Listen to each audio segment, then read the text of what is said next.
TD, created by young people, is now the global standard setting product.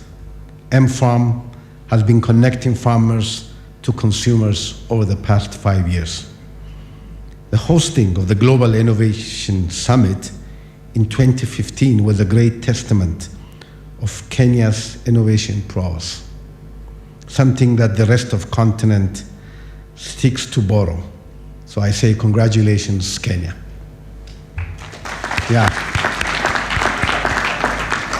We at the African Development Bank firmly believe that it's important to continuously take stock of what this continent could offer, taking advantage of Africa's potential, encourage and support homegrown solutions, identify, amplify, and celebrate Africa's innovators, most particularly the young men and women.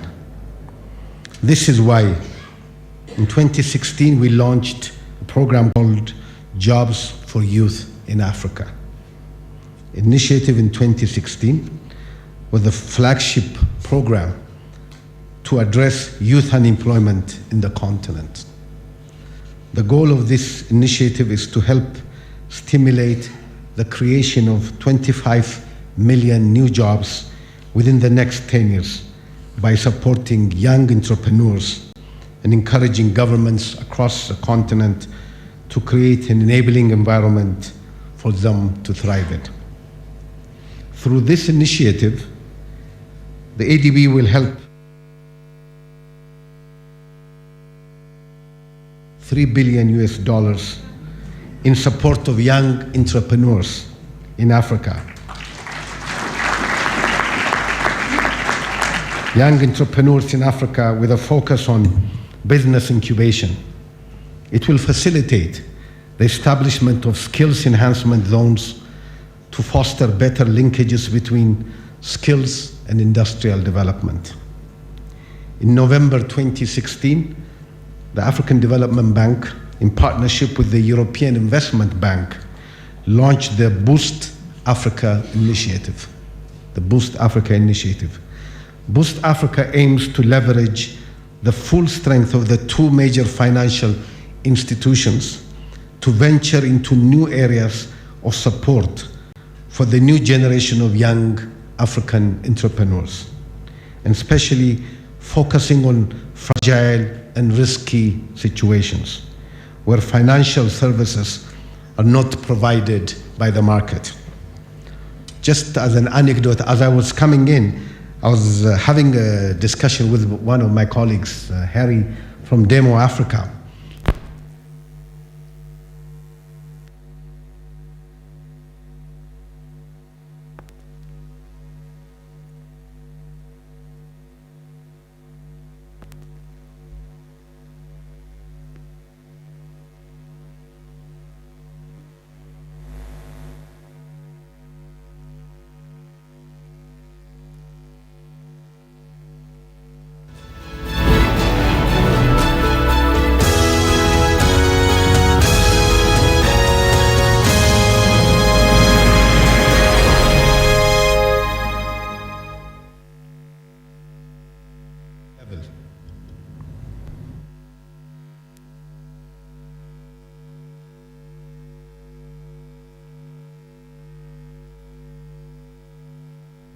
To finance such innovations. To finance such innovations. And we went on to talk about why is it that if you are a young entrepreneur, innovator in Africa today, that you can't get money. And when I say money, I'm not talking about millions of dollars. $100,000 is the kind of money that a young entrepreneur, innovator needs to go from an idea to a bankable project. But why is it so difficult to get this money? So, and my response to Harry was, it's because banks, local banks, who normally should be the primary source of funding, see a risk in lending to young innovators. If a 16-year-old, an 18-year-old guy with hair that hasn't been combed in 3 months comes and says, I've got a great idea, can you lend me $100,000? No bank is going to give this brilliant Einstein or the next whoever the $100,000. It's because of risk, perceived risk.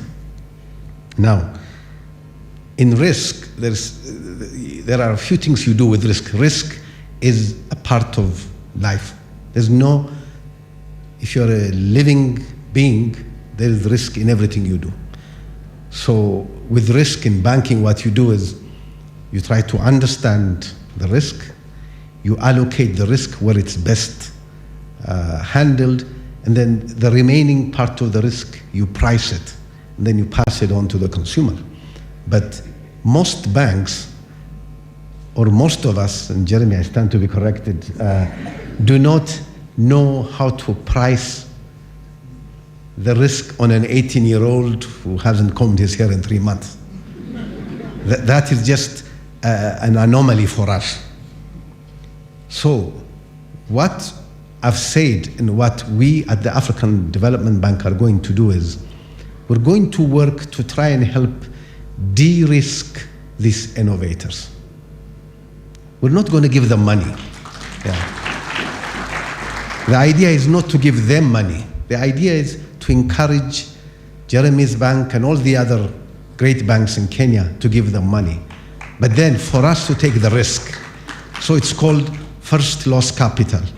Should this guy or this young lady not pay for her loan, then we would step in and pay that loan. So the bank assumes very small amount of risk. Yeah, I think this deserves, yeah.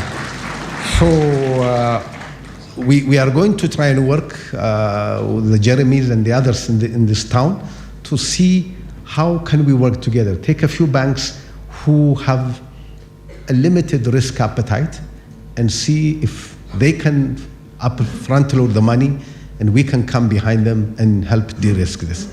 I think this is the kind of innovation that will, financial innovation, that will help boost our innovator, young men and women who are innovating in Africa. So let me get back to the script here. The bank is also investing in innovation in specific sectors.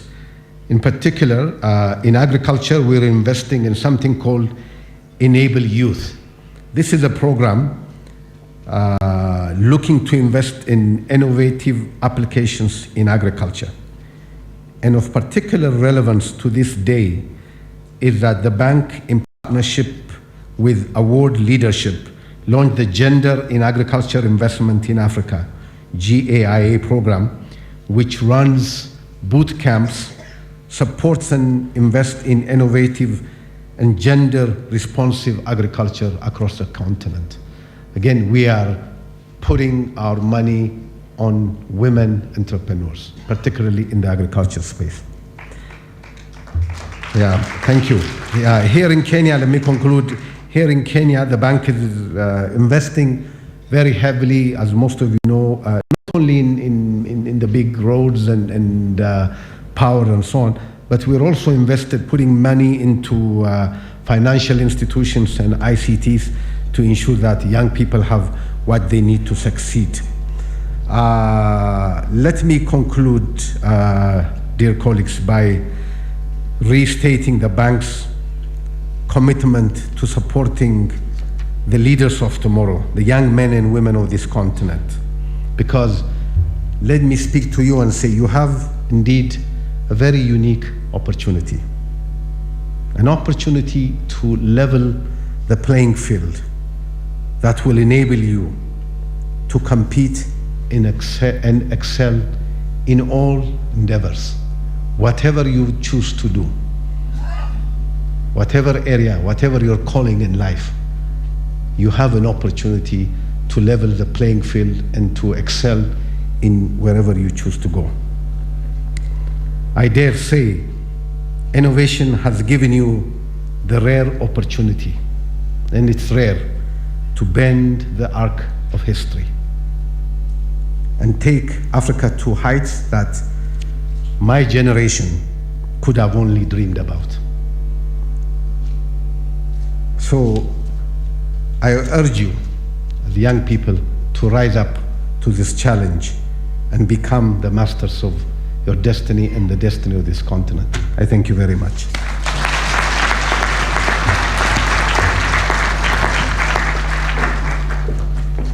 Thank you very much, Gabriel Nagatu. And we just pass our message to the bank. I think thinking big, when you have to emphasize it's 3 billion with a B, it just tells you sometimes how, as Africans, we tend to think small. We expect someone to talk about 3 million, and perhaps in shillings and not dollars. So there's a lot of resources available, networks, and other such innovations that will help us to leapfrog. And it's not too late for you old people. So it's not just a young person's game. Don't feel left out, even as you're still young. So it gives me pleasure to invite our chief guest. But because he's a cabinet secretary in charge of ICT, I just want to make one. If you go on social media, especially Twitter, and you've been speaking about this, saying where you are, waving to people at home because you're on live television, I want you to do that using the hashtag the NIW2017. That's Nairobi Innovation Week. So the NIW2017. It sort of consolidates all these conversations into one place, so someone who is not physically here may not be following it on NTV will be able to see exactly what's going on. So feel free to share all these tweets that you're tweeting out, hashtag the NIW2017. I notice all the young people have their phones out tweeting, all the old people are looking at me and wondering what I'm talking about. Sorry? You shall, including these guys, you see, none of them has a phone on them, they're just looking. They shall learn soon enough. But the person who oversees this sector on our behalf as citizens of the Republic of Kenya is a man I want to introduce next, and it gives me great pleasure, like I said, to introduce and welcome Joe Mucheru, who is a cabinet secretary in charge of ICT in the government and who also is our chief guest.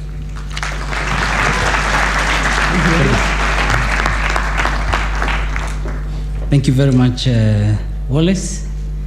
Good morning, everybody. Good morning. Ramses, representative of the Embassy of Finland and the Finnish people, the Chancellor of the University, the Vice Chancellor, Jeremy Awori of Barclays, Kenya, Gabriel Nagatu, who has just spoken, the UNICEF Country Director.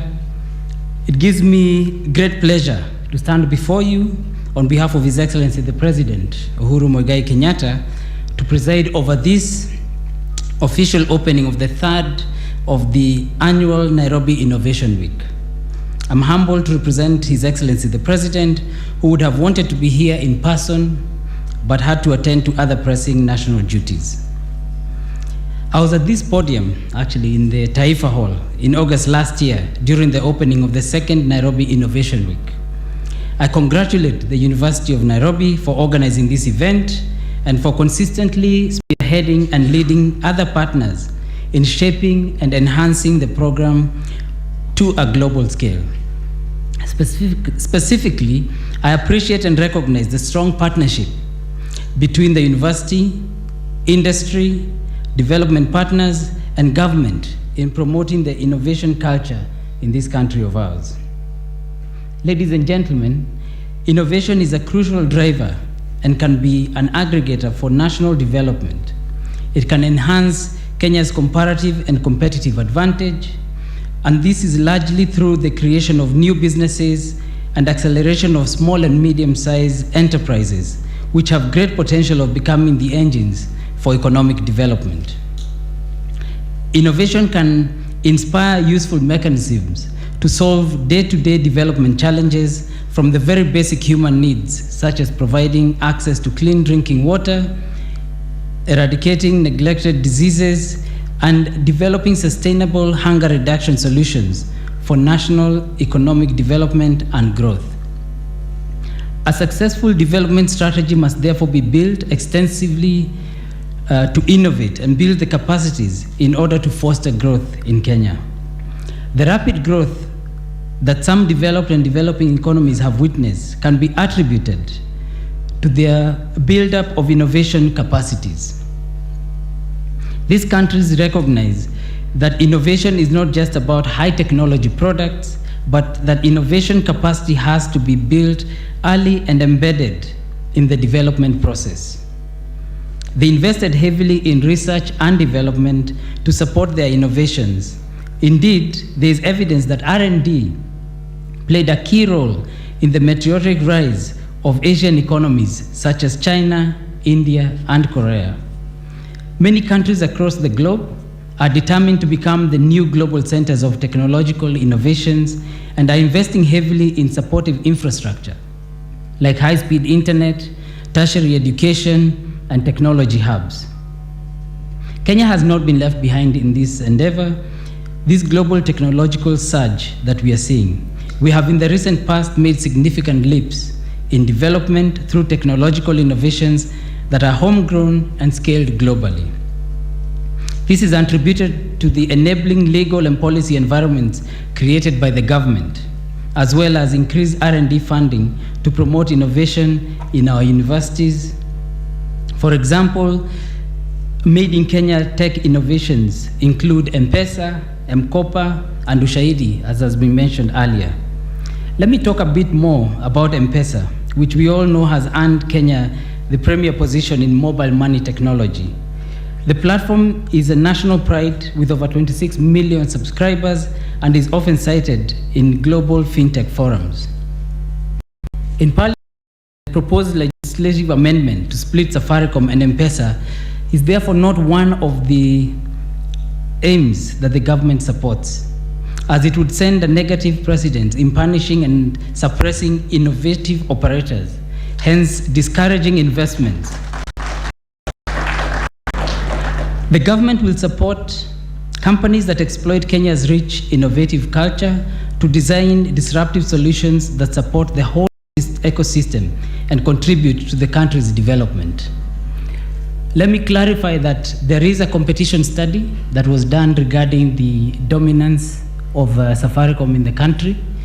That study has various recommendations as to how you can manage a dominant position within the country. It does not require that you have to split companies on the basis of just law. And therefore, we intend to take into account the competition environment, and we and the Communications Authority are looking into the remedies that will be put in place.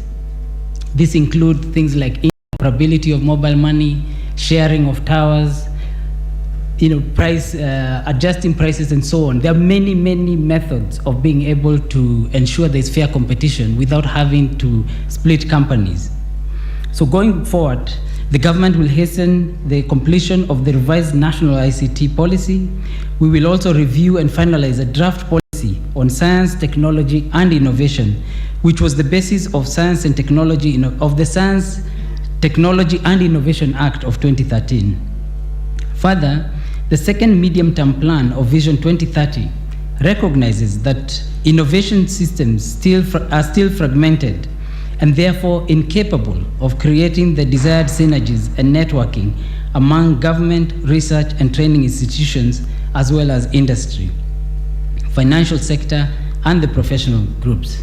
In fact, innovation is distributed across ministries and agencies. We're focused on creating a proper institutional framework to ensure that innovation activities across government are harmonized to avoid duplication of efforts and enhance effectiveness. Ladies and gentlemen, in recent past, an emerging global shift of investment towards Africa as the new frontier for business has been witnessed. For example, Boeing, the leading US aircraft manufacturer, plans to open 2 offices in Africa, one in Nairobi, the other in South Africa. This has been enabled by several factors: discoveries of large deposits of natural resources, a vibrant and highly educated youthful population, and a growing middle class. I challenge our universities and private sector to collaborate and innovate together and build on this positive global inclination which can transform Africa. If our society is not innovative, others will come and exploit our resources, particularly our newly found oil and minerals, and to our population. Similarly, youth must be empowered with skills geared on shifting their mindsets from job seekers to job creators. They must be encouraged to exploit their talents and seeking to provide solutions to perennial challenges facing our country. And these include employment, food security, national security, health, amongst others.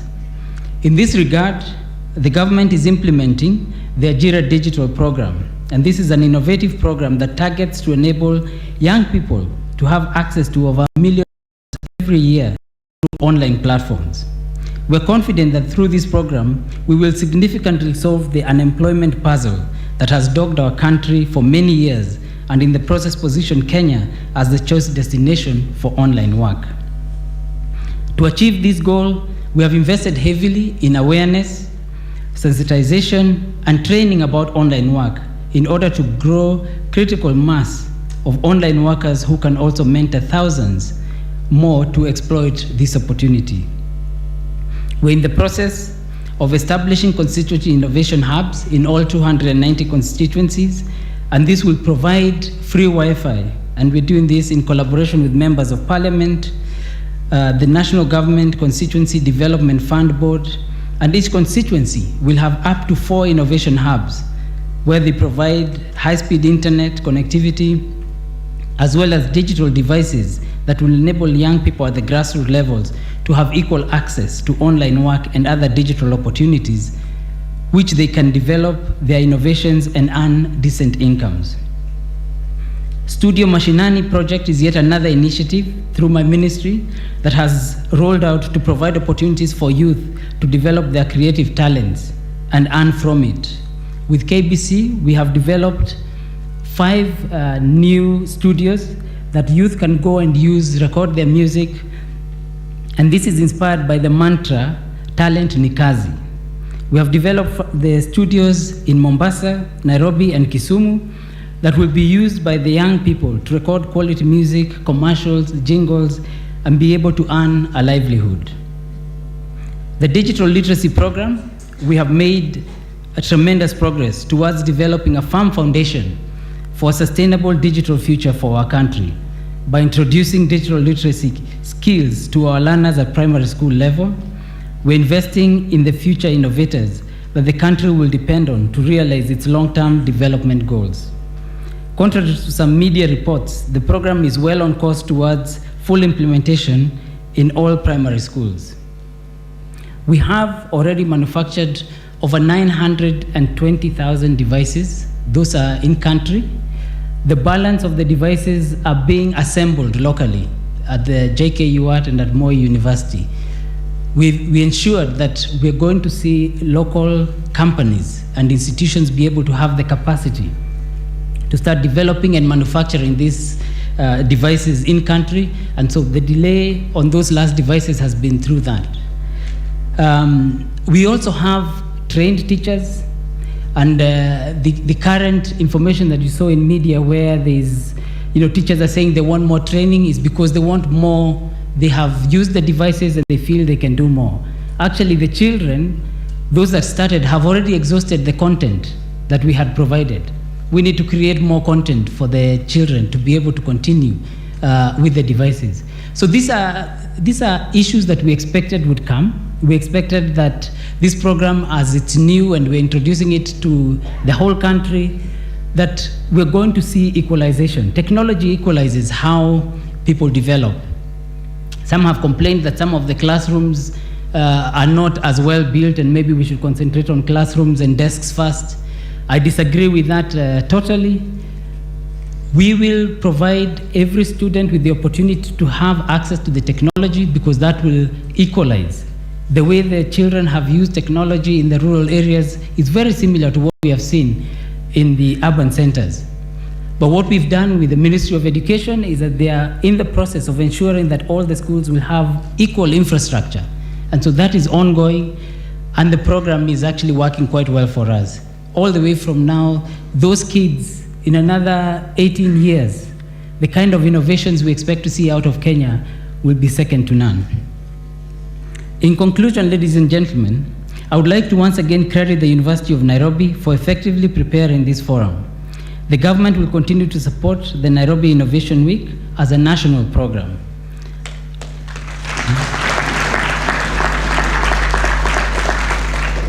I look forward to visiting the exhibition stands, where I hope to see remarkable and diverse displays of transformational innovations and an array of interesting concepts.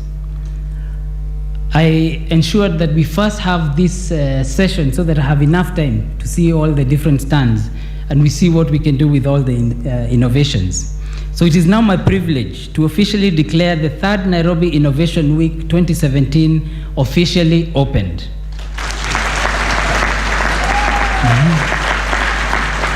I wish you all interesting and fruitful deliberations. Thank you and God bless you all. Asanteni sana.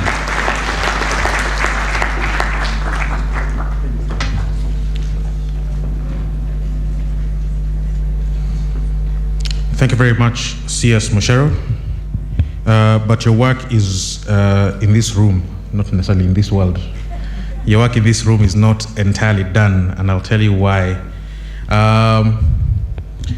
The Nairobi Innovation Week is officially open, but there's a series of awards that we wanted to give out. We wanted to recognize some of the people who are creating impact in startups. So I want to ask Florence Kimata, who's the SME advisor in the Ministry of Industry, Trade and Cooperatives, just to give us a bit of background. It's sort of speech, just a background. Then I'll invite CS Moshero to come back up here and officiate over the awarding of this Startups Impact Awards.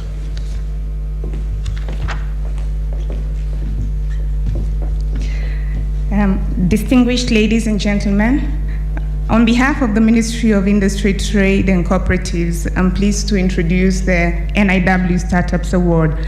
These awards were awards that we initiated to celebrate and recognize entrepreneurs in our community that are making a positive social and environmental impact through innovative, collaborative, and scalable initiatives. The awardees were selected from a boot camp that we ran in partnership with the Strathmore University, IBIS Africa, and Demo Africa. The awards are in-kind support in the form of incubation, product refinement, coaching and mentoring, technical assistance, business and professional services, as well as market linkages. They will go a long way to enhancing the capacity of these startups to raise capital and scale up their operations. I wish to recognize our partners, the awarding institutions, who include the KCB Foundation, the Kenya Climate Innovation Center, and NetFund. It is my pleasure to call upon our chief guest to present the awards to the startups, and I will list them in order of the awards. So the first award is a Social Impact Entrepreneur Award by the Kenya Climate Innovation Center, which goes to Escon Leather Creations.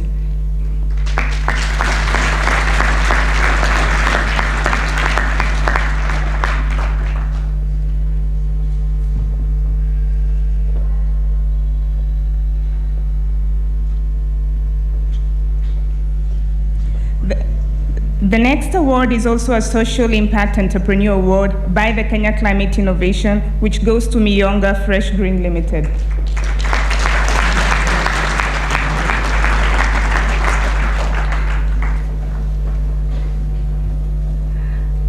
This will be followed by a Social Impact Entrepreneur Award by the KCB Foundation, which goes to Dudu Tech Technologies.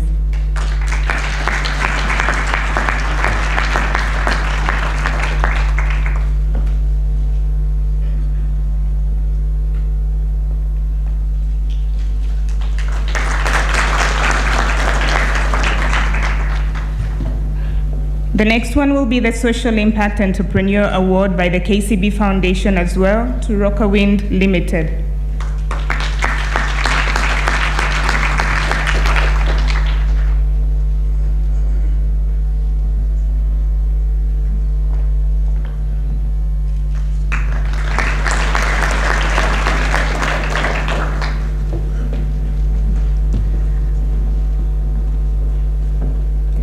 The Environmental Social Entrepreneur Award by the Kenya Climate Innovation Center goes to Megagas Enterprises.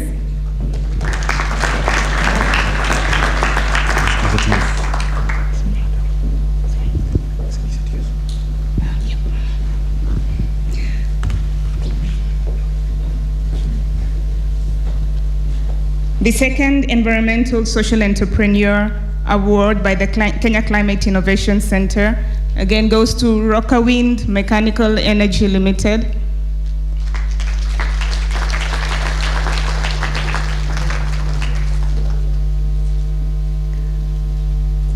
The fourth Environmental Social Entrepreneur Award by the Kenya Climate Innovation Center goes to Greenovation Limited.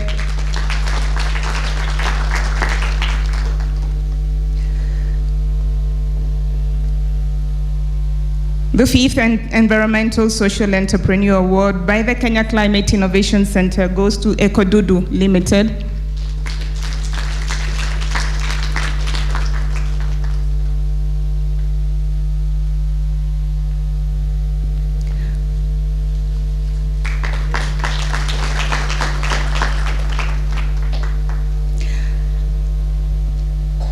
We had a category of Inspiring Youth Award, which was awarded by the KCB Foundation to 720 Holdings Limited.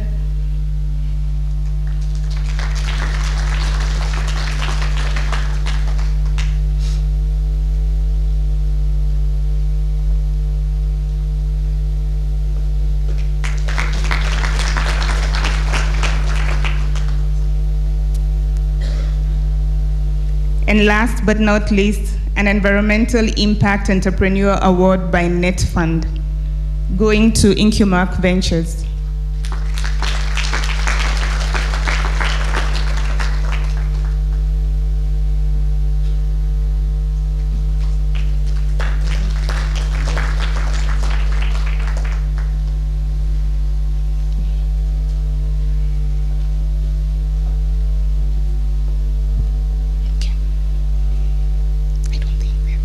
Thank you very much.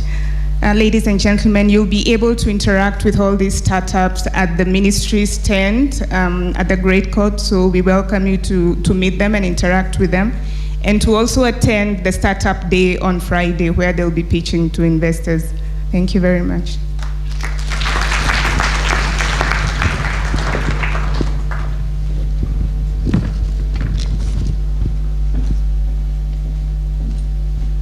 Thank you very much, Florence, and congratulations, and a big round of applause again to those that have been awarded for their startup, the impact of their startups. So we are almost at the end of our program for this morning before we get into the very exciting business of going around the stands, which I'll encourage again all of us to go and see what's going on with regard to innovation. And for that very final stage, I want to ask the Chancellor of the University of Nairobi, Dr. Vejju Ratani, to come up. In my day, this used to be a very tall gentleman called Daniel Arap Moi. Things have significantly changed. So Dr. Ratani, Chancellor of the University of Nairobi, just come up and give a vote of thanks. Thank you very much. Our very able MC, Bonus. Thank you. Our chief guest, Cabinet Secretary for ICT, Mr. Joe Mucheru, Cabinet Secretary for Trade, Industry and Cooperatives, Director General of, oh, it's my height again, is it? Can you all hear me now? Okay, Director General of African Development Bank, Mr. Gabriel Negatu, Deputy Minister for International Development of Finland, Your Excellencies, the Ambassadors of Korea, Israel, India, Russia, principal secretaries present, chancellors of other universities, our partners, sponsors, exhibitors, the Senate, staff, students, the media, distinguished ladies and gentlemen. A very good morning to you all. I hope it's morning still. To all the women present, and not a very happy Women's Day. I'm extremely happy and humbled by your support through participation, mobilization of resources, and generation of ideas that have made the Nairobi Innovation Week a successful and truly global event. My sincere thanks goes to His Excellency, the President, and the entire government of Kenya for consistently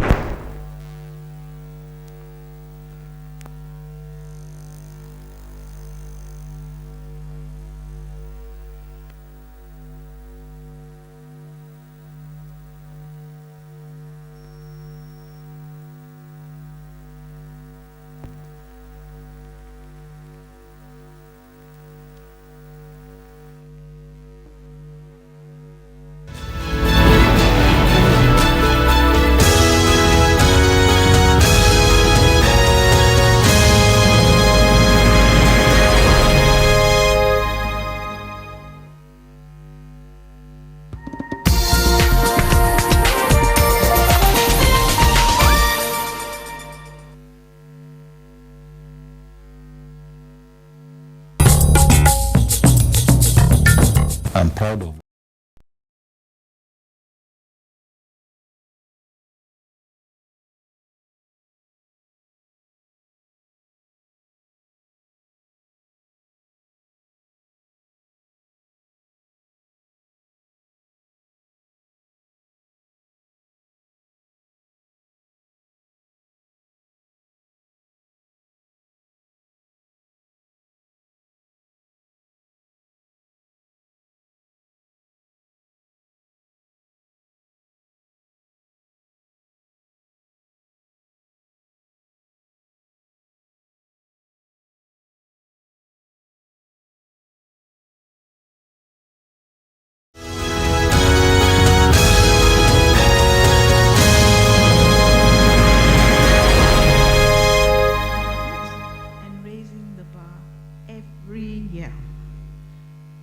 optimistic that your participation here will bear fruit and contribute in changing lives by providing solutions to our national challenges.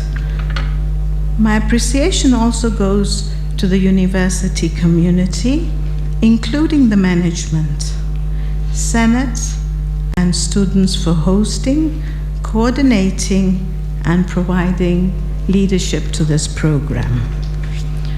Finally, I want to thank the media in a big way for keeping us informed and adding taste to this event. Without your contribution, the event would not be considered successful. And I have the honor now to conclude by inviting all of you to next year's innovation and hope that you will increase your participation and continue to shine. Thank you, and God bless you all.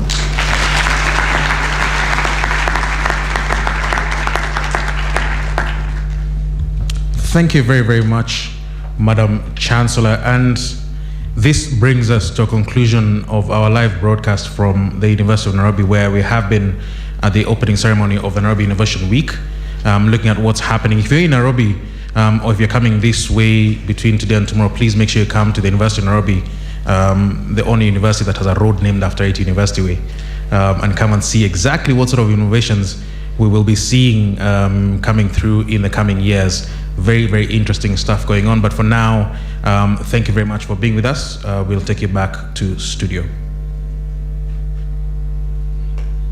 That's the television part. I needed to say that. But that does mark the conclusion of our morning part of the event.